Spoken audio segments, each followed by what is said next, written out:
এদিকে অস্ত্র মামলায় সাবেক স্বরাষ্ট্র প্রতিমন্ত্রী লুৎফুজ্জামান বাবরকে খালাস দিয়েছে হাইকোর্ট। একই সঙ্গে তার 17 বছরের সাজাকে অবৈধ ঘোষণা করা হয়েছে। সকালে বিচারপতি মোস্তফা জামান ইসলামের নেতৃত্বাধীন হাইকোর্টের দ্বৈত বেঞ্চ এই রায় দেন। বিগত সেনা সমর্থিত তত্ত্বাবধায়ক সরকারের আমলে লুৎফুজ্জামান বাবরের বাসা থেকে লাইসেন্সবিহীন পিস্তল পাওয়ার দাবি করা হয়।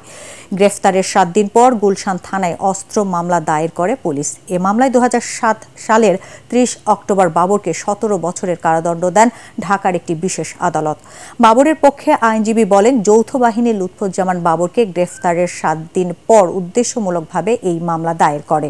এজাহারে বলা হয়, একটি লাল কালো ব্যাগ থেকে অস্ত্র উদ্ধার করা হয়, কিন্তু জব্দ তালিকায় সেই ব্যাগ ছিল না। যথাযথভাবে 1/11 সরকারের আমলে জনাব লুৎফুজ্জামান বাবর সাহেবের বিরুদ্ধে একটি অস্ত্র মামলা হয়েছিল। এই অস্ত্র মামলা 20 দিনের চার্জশিট হয় এবং 3 মাসের মধ্যে তাকে 17 বছরের সাজা দেওয়া হয়। এই সাজার বিরুদ্ধে আপিল করা হয়েছিল। এই আপিল শুনানি অন্তে আজকে আছে। এই রায়ে তিনি বেকসুর খালাস পেয়েছেন।